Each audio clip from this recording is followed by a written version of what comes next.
to Stories Podcast. I'm your host, Amanda Weldin. Today's story is called An Elephant for Dinner, an original story written for you by Daniel Hinds. Thanks! Enjoy the episode! An Elephant for Dinner. Once upon a time, a crow named Russell was feeling surly. Surly means bad-tempered and unfriendly, and that described Russell at least half the time. The other half the time, he was sleeping. Russell was bigger than the other crows, and he had a bigger appetite to match. No matter how much he ate, it seemed like he was never full. The other crows feasted on bugs and bits of fallen fruit and trash dropped by the humans, and they ended their days early, stuffed like Thanksgiving turkeys and sleeping in their trees. Not Russell, though. He worked from dusk till dawn, hunting for every bit of food he could find to fill his burly belly. "There's gotta be a better way than eating bugs," he grumbled to himself, surly as always. He was pulling earthworms out of the ground and spaghetti slurping them into his beak. They were tasty, delicious even when you added in the crunchy little bits of dried dirt, but they still left him hungry. "I need more food." "Oh, you always say that," said Cheryl, another crow who lived nearby. "It's always true," snapped Russell in his surly way. "Well, we're sick of hearing about it," Cheryl said, and some other nearby crows cawed in agreement. Russell puffed himself up. "It's not my fault I'm hungry enough to eat 100 worms. I'm hungry enough to eat a cow. I'm hungry enough to eat I'm hungry enough to eat a whole elephant." The other crows rolled their eyes.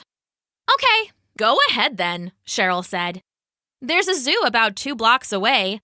They have a whole elephant there just splashing in its pen." "Maybe I will," Russell said. "Maybe I'll go over there and eat the whole thing." "Russell," said another crow, "she was just teasing you. You can't eat a whole elephant." "Oh, you think I can't? Is that what you think?" Russell snapped. "I'll show you. I'm going to eat the whole elephant, and then I won't have to waste my time pecking for worms and still being hungry." "Go ahead then," Cheryl said. Russell glared at her and then flapped into the sky. He flew around in circles until he spotted the zoo. And once he found the zoo, the elephant wasn't hard to spot. She was a giant, all gray-brown with big flappy ears and huge stompy feet. Russell thought she must have more meat on her than 1,000 million worms, and he fluttered down and landed right on one of her blunt white tusks. "Oh, hello, little crow," the elephant said in a friendly voice. "The other birds are on my back. You can join them up there if you want, and you can eat all the little bugs you could ask for." Russell looked and saw some tiny birds hopping back and forth on the elephant's broad back. They were eating bugs even tinier than worms. What a waste of time that would be. "No thanks," Russell said, glaring at the elephant. Perched on her tusks, Russell found he was looking her right in the eye, and she was even bigger up close. Other crows might have been afraid, but Russell was too surly to be afraid of anything, even if maybe he should have been. "I'm Stampy," the elephant said with a smile. "What's your name?" "My name is Russell," the crow said with a scowl, "and I don't want to eat any more little bugs. I'm here to eat you for dinner." Eat me?" Stampy said, and then she trumpeted a laugh. "Oh, I think maybe your eyes are a little bigger than your belly." "Oh, my belly is plenty big," said Russell, and he flapped to the top of Stampy's head. "Now hold still and let me eat you up." "Oh, okay, whatever you say," laughed the elephant. Russell planted his talons and then darted down with his beak. He bit into the rough, leathery skin of the elephant and pulled as hard as he could. "Ow! That pinches," Stampy trumpeted. "Would you cut that out?" "Be quiet and get eaten," Russell grunted around a beakful of elephant. All right, that's enough, Stampy said.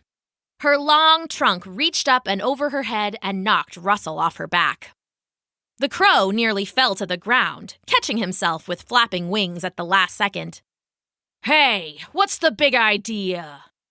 Well, that hurt, Stampy said. You can't eat me, you silly little bird.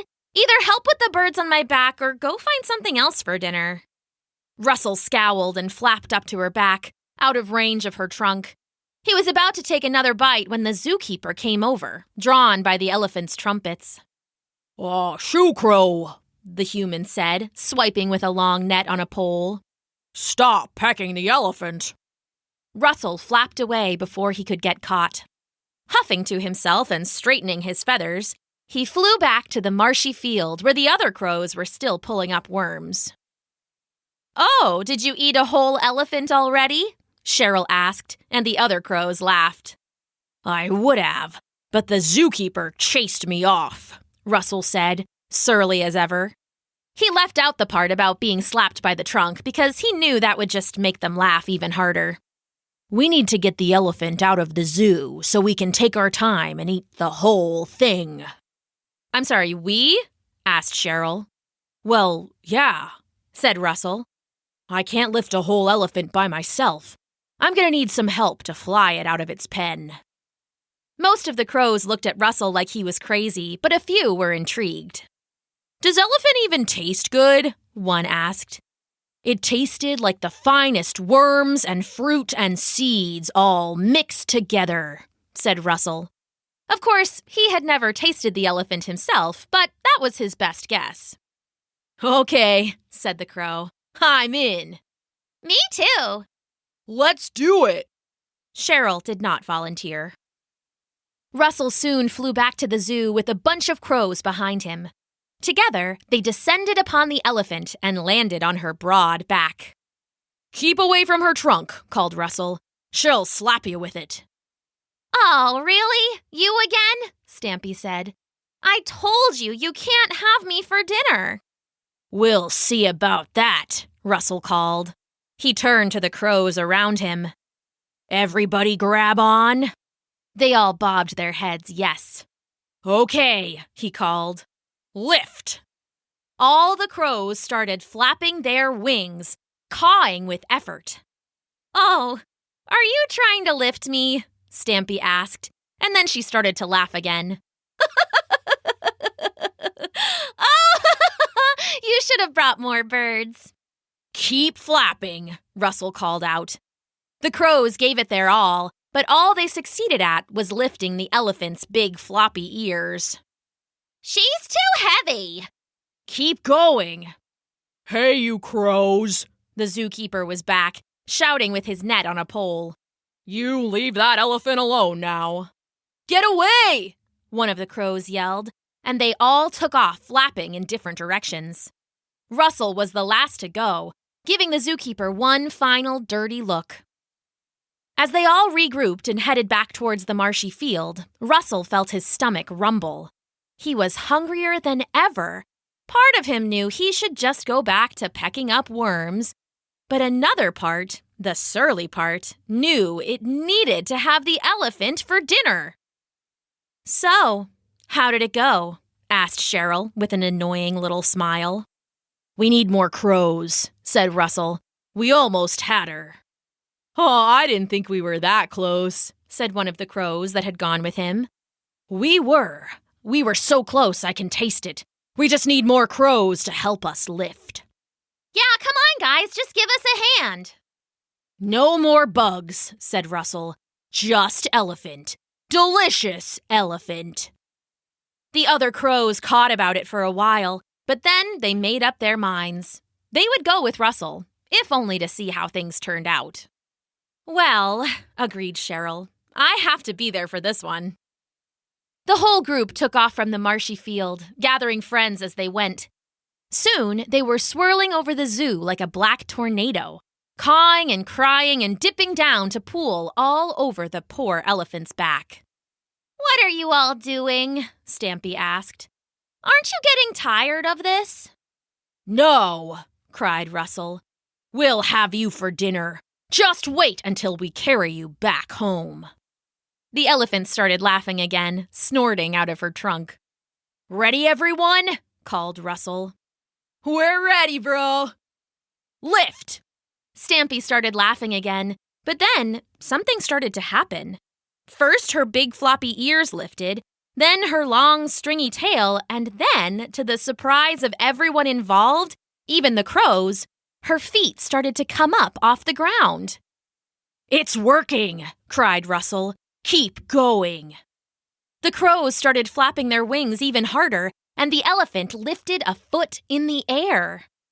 "Whoa! Wait a minute!" called Stampy, suddenly afraid.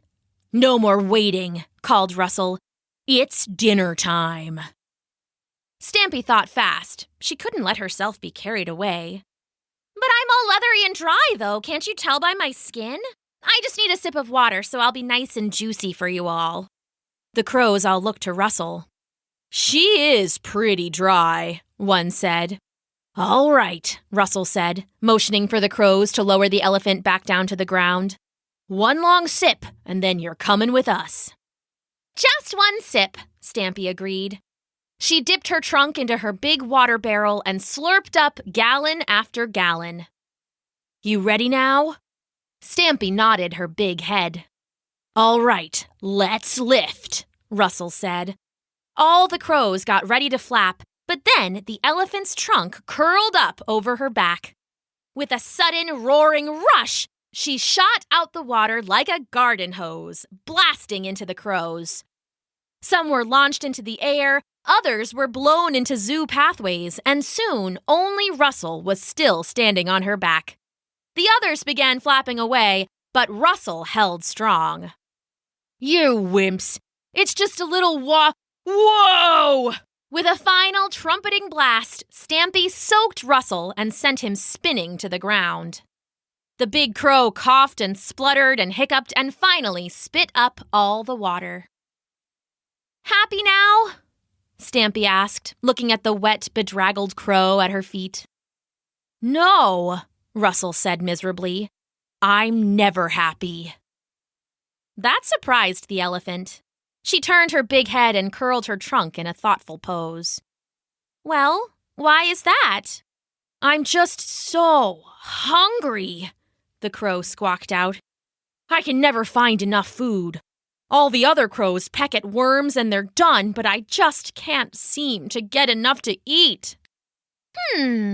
Said Stampy. "You are pretty big. For a crow, I mean." "Are you going to step on me and squash me now?" Russell asked. "What? Why would I do that?" "I tried to eat you." "Well, you were just hungry. A lady like myself can understand that." "So you aren't going to squish me?" "No, of course not." "Oh," said Russell. "That's a relief.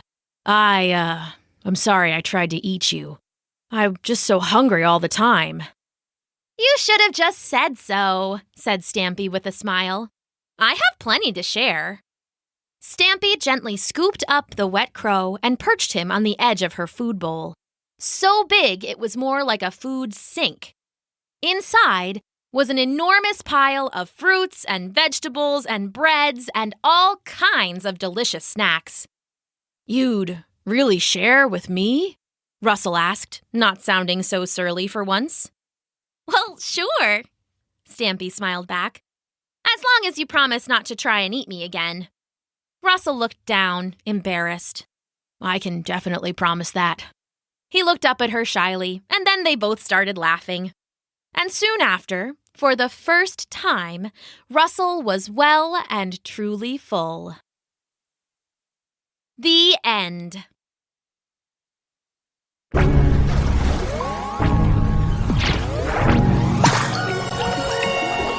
Thanks for listening.